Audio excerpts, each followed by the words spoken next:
Hello, everyone. This is the Intro to Digital Instruction and Online Education podcast. My name is Timothy Umstead. I am a communication student here at Central Penn College. And today we will be talking about everything and anything about online education, specific issues, the advantages and disadvantages of it, the trends that we see in the modern world of online education, and some tips from a pro online student. I am a student of Central Penn for a couple years now. Most of my classes I've taken online, so I have a lot of experience with online education in that regard. I also have a guest host here today. Please welcome Professor Paul Miller, Corporate Communications Professor, and he has his own podcast here as well that he hosts, the Nightly News Podcast. Well, thank you for having me today. This is a really important discussion, not only just for students, but for our professors as well. I teach a lot of my classes online, and part of our job is to learn how to present our online coursework in such a way that's beneficial to our students. And we've actually had classes together. Most of your classes I've taken online, actually, before. This is the first time that we've actually had a class in person. Well, it's wonderful to have you, Tim, and I appreciate you having me on the show today. Thank you. All right, so first we're going to start with the advantages and disadvantages of online education. So obviously one of the biggest aspects of online education that people consider like a good thing for online education is the idea that it allows for more opportunities for people who couldn't otherwise get a degree to actually be able to obtain a degree. That could be people who may not have as much money to be able to afford going to an actual college, or people who are trying to get a degree later in their life who can't afford to take the full time to get a degree in the 4-year span. So just for that, we have a couple different articles we're going to talk about today that talk about the idea of the advantages of online education. Specifically, I wanted to talk about this article about teaching online. It is a interview with a podcast that's specifically about online education by a couple professors who are online educators themselves. And a couple things they talked about were the idea of the iron triangle, which talks about the access, cost, and quality. And there's talking about the idea that we can't have all three in terms of online education, but the idea that you can actually have that with online education as long as you do it properly. You can positively impact these three specific ideas because the access is there for people who couldn't otherwise, and that the cost generally is lower than going to a regular college. Do you have any thoughts on that, Professor Miller?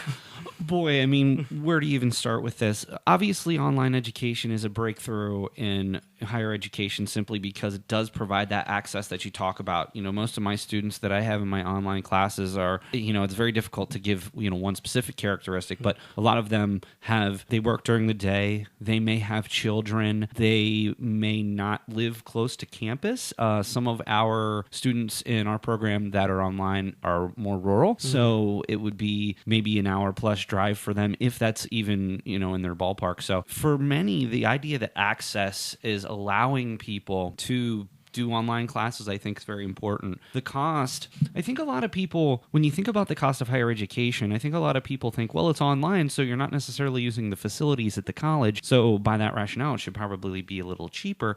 But what a lot of people don't think about is the cost that's associated with delivering the classes, whether it be having our one-button studio that we record a lot, that stuff's not cheap, whether it's, having other digital programming, things that we can use for the implementation of online classes.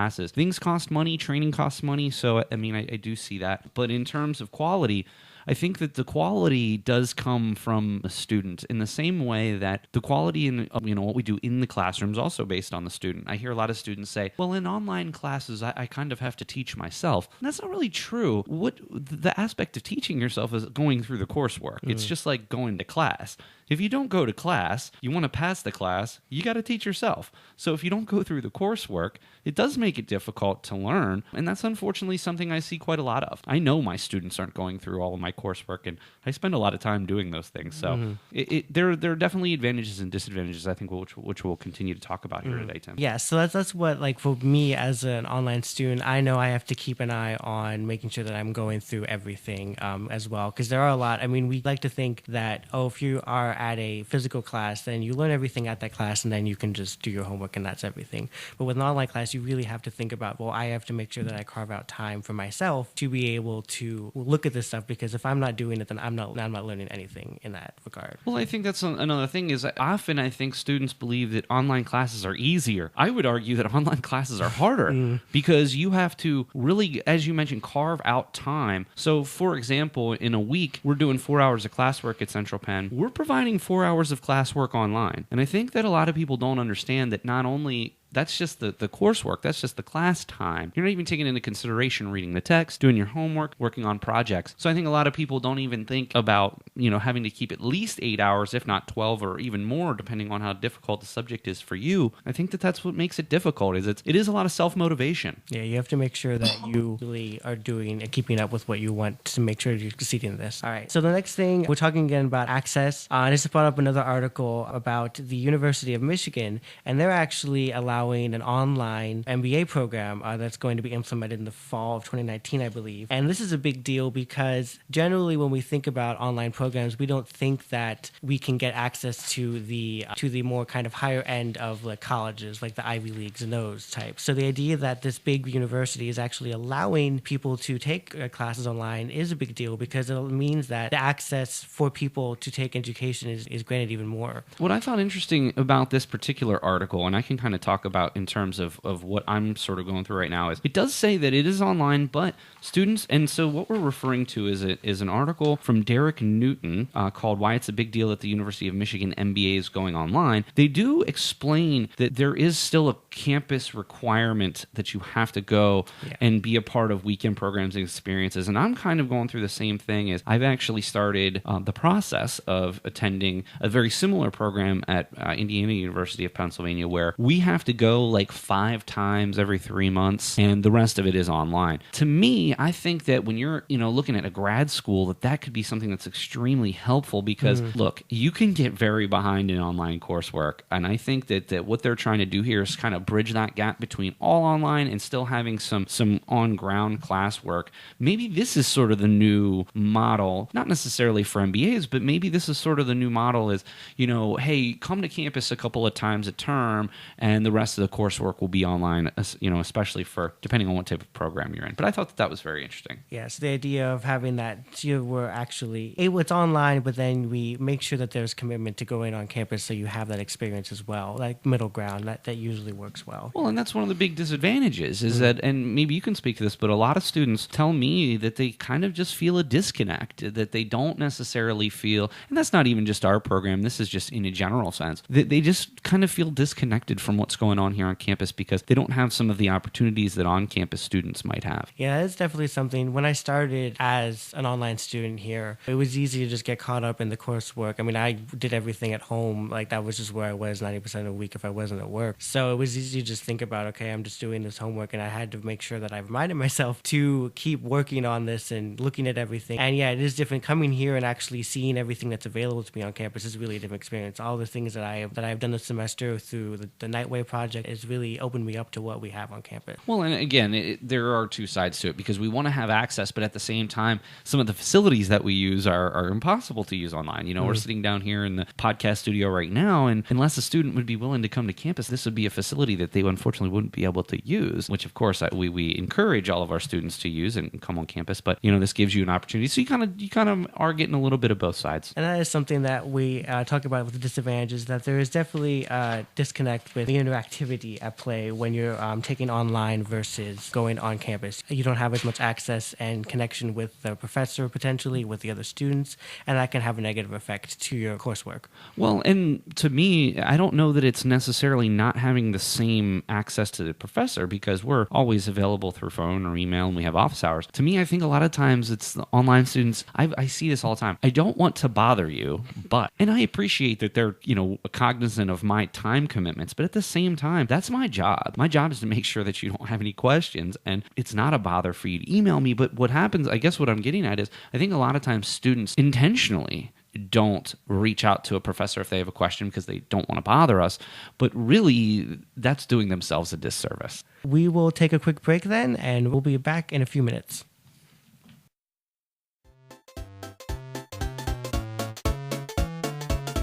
You are listening to Intro to Digital Instruction. On this podcast, we discuss modern trends and tips for students of online education, and this podcast features myself, Professor Paul Miller, and host Timothy Umstead.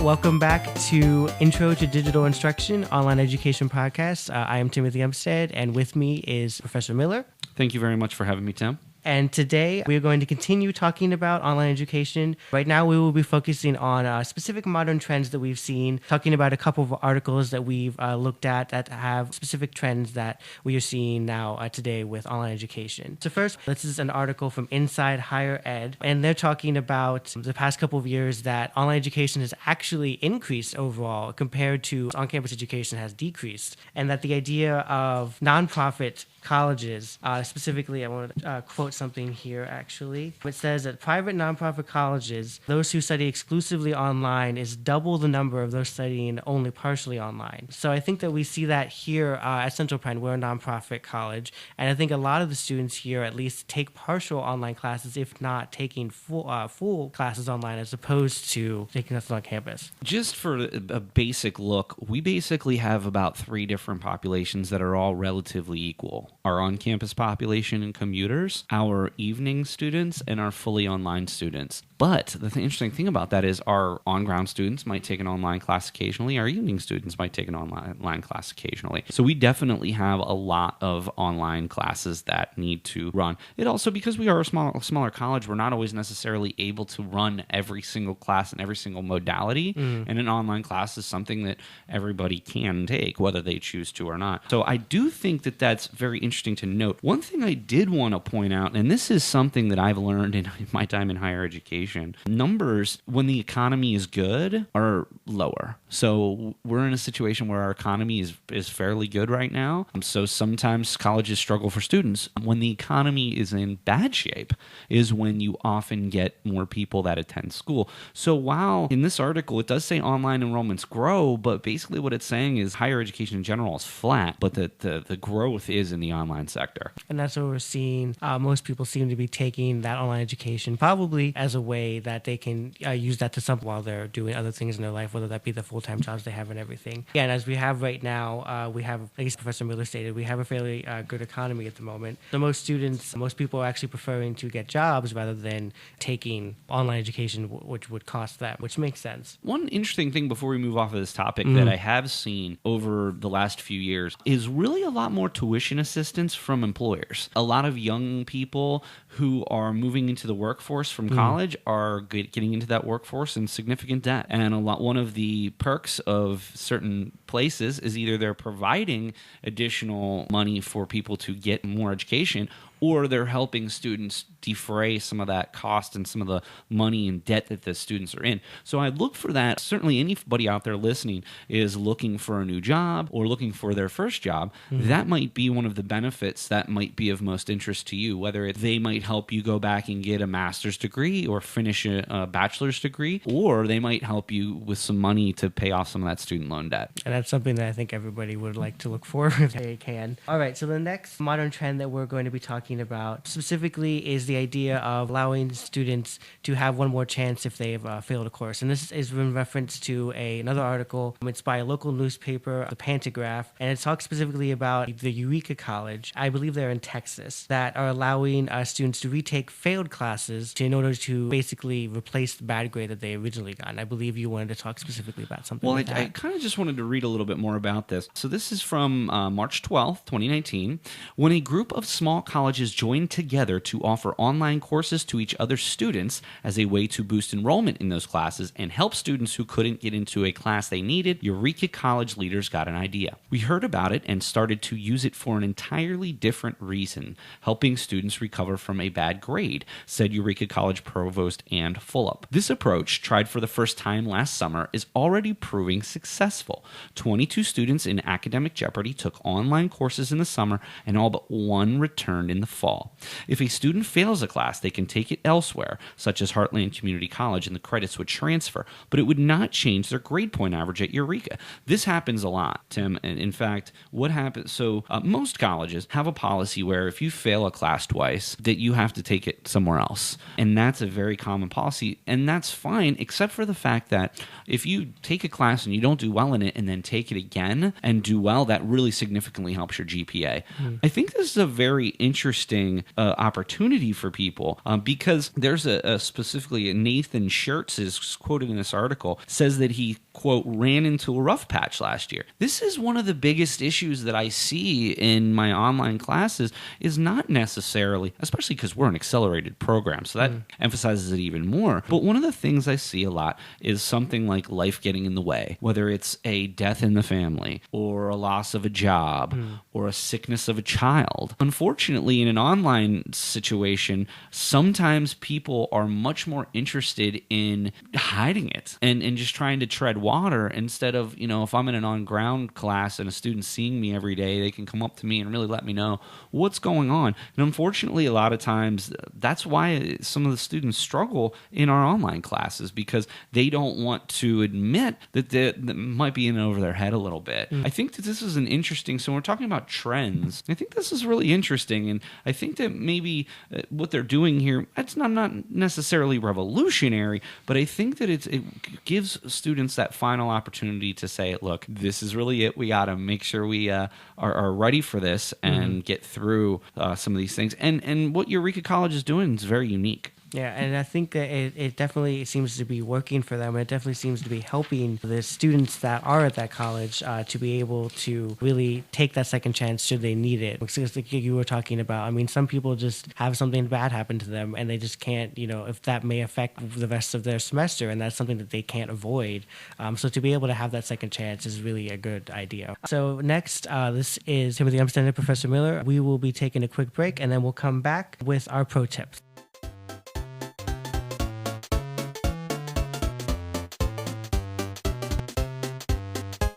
You are listening to Intro to Digital Instruction, the podcast talking about modern trends and tips for online education, here with Timothy Umstead and Professor Miller. Welcome back to Intro to Digital Instruction, an online education podcast. This is Timothy Umstead, and once again, I am here with Professor Miller, and we're talking about online education. Specifically, we want to talk about the pro tips for mastering online education. But first, I wanted to just recap, since this kind of goes along with the idea of these tips. The first segment that we had about the advantages and disadvantages. So for that, the major advantages were the fact that we have that online access that for many students may be able to take online courses versus taking on-ground courses if they have obstacles that won't allow them to take on-ground courses. It gives more people access to be able to get an education that they couldn't otherwise have. The potential disadvantages is that interconnectivity between the students and the professor, the fact that they have a limited experience of the course materials, potentially depending on, they really have to be making sure that they are keeping an eye on what they are doing and that they are on task and have a good time management, which we'll get into with our pro tips in order to succeed, because they have to make sure that they are actually keeping up with the coursework, because if they're not, then they're not learning anything. So with that in mind, we'll start talking about our pro tips for mastering online education. Like I said, I am a senior here at Central Penn. I have been online student for 2 years, and I've taken online courses before in my experiences at Hack and LVC, so I've had a lot of time to master the idea of taking an online course, and you, Professor Miller, have been teaching many online courses in your time here at Central Penn. So at least 5 years I've been teaching online classes. So we both have a good amount of experience in what it really takes to succeed in an online course. So the first thing that I wanted to talk about was the idea of creating a space or environment to complete your work. And I think that really means that even if you're just doing it at home, or if you decide to go to maybe your local library or something like that, just try to find a good space where you can actually feel like you are completing that work and completing it like you're in a good environment. If you're just sitting in your bed, it's like in your pajamas with your laptop on, you're not really going to feel like you're actually taking a class. I always like to just, I know this is silly, but if I'm just at home and I'm doing my work, I just get dressed and just sit at the table and just have my laptop there and work on it, because that makes me feel like I'm actually accomplishing something. I think that's very interesting. That's sort of an underrated component of this. And you know what? It's not silly if it's working for you. And that's the one thing we do want to point out. These tips, you have to find what works for you. Some of these things might work for you. Some of these things might not. But if you try to implement some of them in some way, you're going to see a benefit. And then at a minimum, you're going to see what works for you. Yeah, just trying out different things and seeing what actually, is beneficial for you. All right, so for the next tip that I have, just because you're in an online course doesn't necessarily mean that you don't have all these resources available. We were talking about the interactivity between the professor and student and the disadvantages and all of that, but you can still connect with your professor. You can call, obviously you have an email. You can still talk to them, and usually most online courses have like a discussion board that you can ask questions directly to the professor in different ways like that. And you can also there's also a lot of the resources here at Central Penn you can access online. The Writing Center, you can schedule online sessions with them, and they will talk to you over webcam if you have questions for an essay or assignment that you're working on. The library is available online, and even talking with your admissions counselor on anything like that. Just because you're online does not mean that you don't have any resources available. If you just look at your online platform, you will definitely find a lot of different resources that you can use at your disposal. And I think one of the things that I've found over the years is that I've had students that literally will go the whole term and not contact me once. I really think that they're doing themselves a disservice. If you have questions, this is what I'm here for. But to your point, the Writing Center, the library, career services are all doing everything they can to put resources online, to make themselves available, to your point, even with things like Blackboard Collaborate that we use, I can talk to you in real time. The problem is unfortunately just so few people take advantage of the resources that are available to them. And that's one of the biggest problems in my mind in terms of students that are solely online. And if they would engage in those things with the professor, with the Writing Center, library, career services, maybe they wouldn't feel so isolated. Because I understand why students might feel isolated, but at the same time, if they're not taking advantage of what's available to them, then honestly, it's kind of on them. And I hate to say that but we're doing certainly as an institution, Central Penn's doing everything we possibly can to make all of these resources available to our online students. Now, one of the issues, of course, is time. Most professors are here I get here pretty early, so I'm usually here about 7 to 3, but most, from 8 to 4, normal working hours. Well, for someone like you who might be 7, 8 o'clock on a Saturday night working on something, of course, I'm not going to be on my email 24 hours a day, but I do make sure I get back to everyone within a day. So again, I think that the online students really need to take more advantage of the resources that are available, even if it's just the professor, but if nothing else, some of the other ones are important too. I think one of the other interesting aspects with this is, at least, I know with a couple of my online courses, I believe one with Professor Davis and then one of them with you actually had us, like, for a project, we had to use the Writing Center as a resource in order to get tips for an essay that we were writing. And for the other one, we had a group project that we had to use Collaborate in order to actually contact the other members of our group, because we were all located in different areas around Central PA. So with that, I honestly didn't know that Collaborate was a tool that we could use until that first